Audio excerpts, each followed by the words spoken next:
Bismillahirrahmanirrahim. Assalamualaikum warahmatullahi wabarakatuh. Salam sejahtera, salam kebajikan bagi kita semua. Yang saya hormati dosen pengampu mata kuliah retorika, Bapak Dr. Haji Sukardi MPD, dan yang saya hormati para hadirin sekalian yang berbahagia pada pagi hari ini. Yang alhamdulillah cukup cerah untuk kita nikmati. Pertama-tama, marilah kita panjatkan puji syukur kita atas karunia yang Allah Subhanahu wa Ta'ala berikan kepada kita semua, di mana kita telah diberikan nikmat iman, nikmat Islam, dan nikmat sehat sehingga kita dapat masih ikut berkontribusi dalam memajukan dan mempertahankan kemerdekaan negara yang kita cintai ini. Selanjutnya, salawat serta salam tidak lupa kita sanjungkan kepada Nabi besar kita Nabi Muhammad SAW yang senantiasa telah membawa kita dari zaman kegelapan hingga zaman terang benderang dengan ilmu pengetahuan seperti sekarang ini. Baiklah, pada kesempatan kali ini izinkan saya menyita waktu para hadirin sekalian untuk dapat mendengarkan dan memperhatikan pesan-pesan yang akan saya sampaikan dalam pidato dengan judul Hari Kemerdekaan Mengenang Tumpah Darah Pahlawan Indonesia. Waktu yang sangat begitu cepat berlalu membuat kita tidak sadar bahwa sudah 76 tahun bangsa ini merdeka dari penjajahan asing. Tak terasa pula negara kita ini mengalami banyak perkembangan dan perubahan dalam mempertahankan kemerdekaan hingga sekarang ini. Hal itu mendorong kita agar memperingati hari kemerdekaan yang dapat dijadikan momen untuk merenungkan jasa dan perjuangan para pahlawan.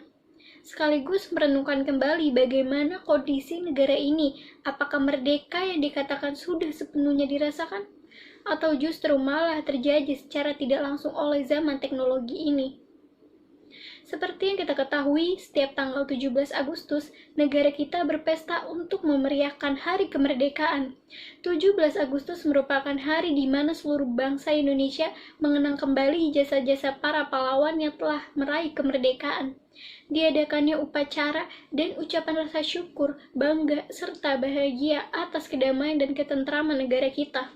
Dengan mengenang jasa-jasa para pahlawan I.R. Soekarno, Presiden pertama Indonesia yang mencetus dasar negara Pancasila, Bung Tomo dengan semboyan khasnya Merdeka atau Mati, Sultan Syahrir yang mengorganisasikan kemerdekaan Indonesia, Sudirman juga menjadi Panglima Tentara dan Jenderal pertama di Republik Indonesia, Muhammad Yamin merumuskan Sumpah Pemuda, Raden Ajeng Kartini memperjuangkan kesetaraan hak kaum perempuan, lalu Bung Hatta, Ki Hajar Dewantara, Adam Malik, Tan Malaka, dan masih banyak lainnya. Yang semestinya itu harus kita ingat selalu ilmu-ilmu pengetahuan tersebut untuk anak cucu kita nanti. Hadirin yang berbahagia, meraih kemerdekaan tidak bisa dikatakan mudah. Segalanya memerlukan perjuangan baik jiwa maupun raga.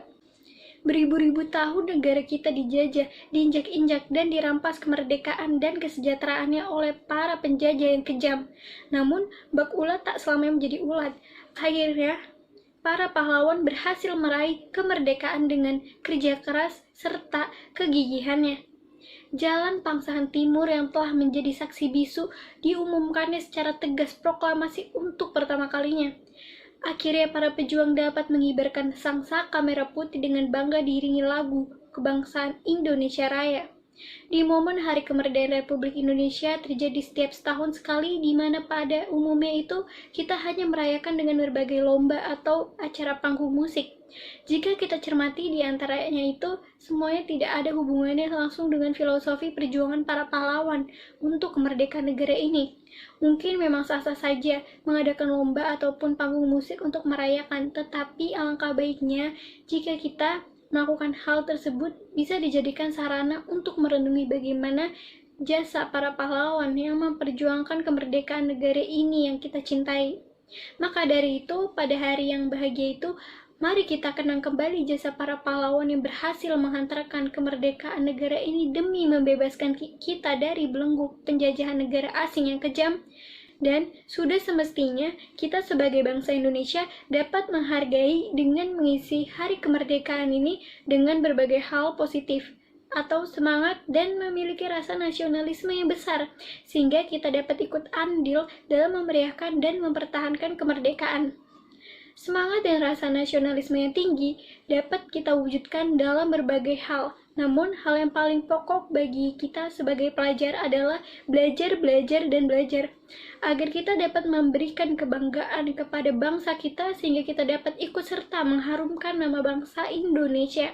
Belajar giat dengan rasa nasionalisme yang tinggi demi mencapai prestasi anak bangsa. Maka dari itu, marilah kita menjadi generasi yang berguna bagi nusa dan bangsa.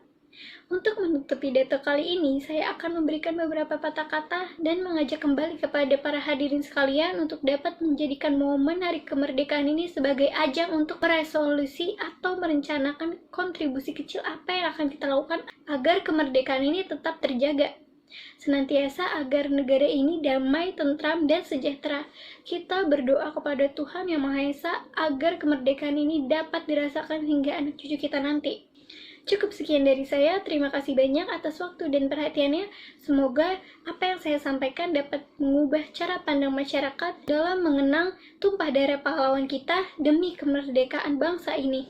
Saya mohon maaf jika selama penyampaian kata-kata masih banyak kesalahan dan kurangnya. Lihatlah apa yang disampaikan, bukan lihat siapa yang menyampaikan. Saya pamit undur diri, semoga kita dapat bertemu di kesempatan lainnya. Wassalamualaikum warahmatullahi wabarakatuh.